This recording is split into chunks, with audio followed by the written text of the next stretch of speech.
Hey, we're back for grit and perseverance. Stick to itness. So you got to stick to stuff to be able to feel and perform better. And right now I'm in the middle of reading Brené Brown's Rising Strong because I have decided one of my goals is to find like-minded women or men to intellectualize about personal growth because it's one of my favorite things to do. So I'm joining a Brené Brown Rising Strong group. So I'm reading it. I think I read it, but I am rereading it. And my point about that is I'm on the section that she talks about the middle, that the beginning of something is always fun and you're really psyched because you're starting a new adventure, whatever that thing may be. And then of course the end, when you're able to reap the rewards of your hard work and your perseverance, are awesome. But the middle is where it's tough. The middle is where, as she describes it, the door has closed and it's dark and you're not yet able to see the light, and you have to basically slodge yourself through it and keep motivating yourself in the dark. Not because the light is there yet, because you're just motivated to move forward in the dark. And honestly, I feel that way with these workshops. I've decided I'm making 8 workshops because I had a big workshop and it was too much information and it was too confusing and it was too long and too bulky. So I decided I was going to break it down into 8 workshops that make sense for people. But that's a daunting task. And right now I'm in the middle of it. I'm making all these videos, but I have to stick to it because I'm going to be so psyched when they're all done and they're available and people can get the information that they need and not have to move through all the other information that they don't want. So I have to stick to it. And I use grit and perseverance every single day in my entire life. And that is just one way that I do that. I've taken golf lessons. I am not very good. Coach Alex, who is a dear who I work with, it is so funny because I literally cannot stop swearing when I go to the golf range for a golf lesson.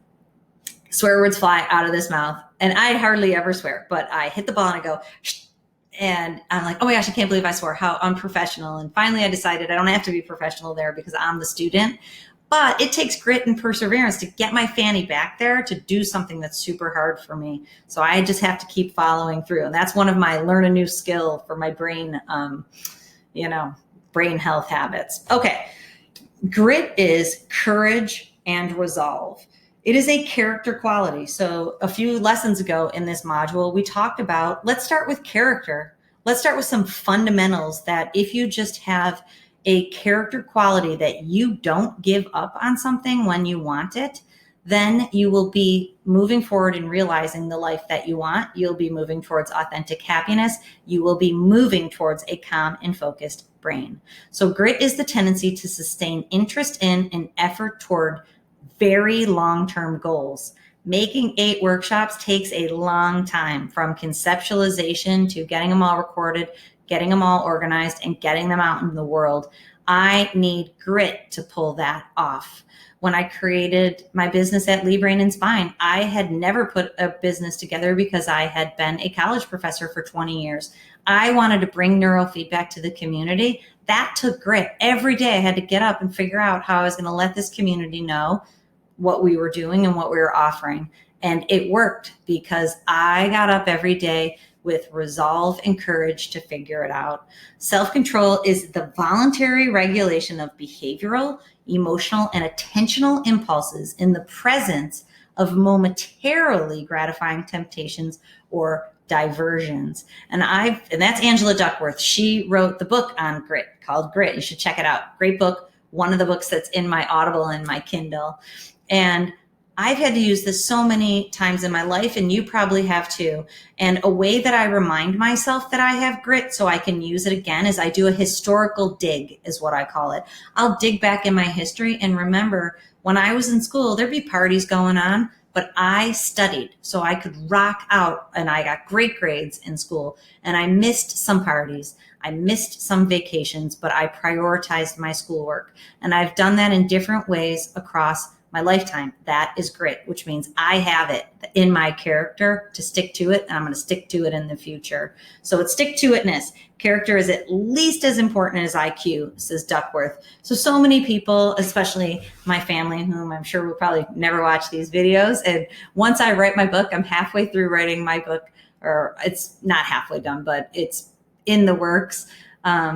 It's right now, its title is Control Your Brain, but I don't know if it'll stay that way. And telling my story of my life, it's easy for people to say that a person is smart. So, people will say about me, and what I was going to say is my family will say that I'm the smart one. I'm not the smart one. I'm no smarter probably than the rest of my family. I have grit. I have authentic happiness. I set intentions. I follow my dreams, and I do not give up until I realize them. And that is the difference. It's not IQ.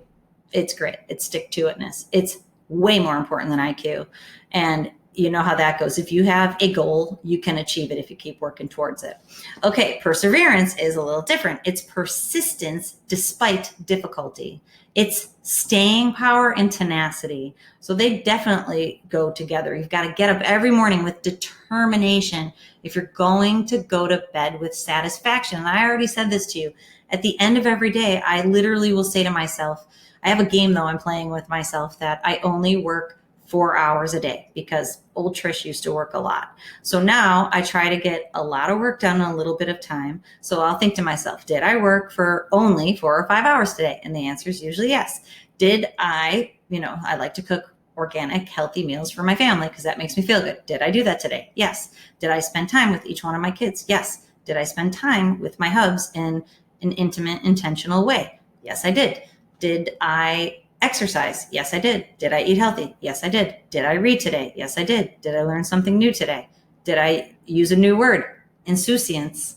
I don't always do the new word thing, but did I try to use some humor? Yes, I did.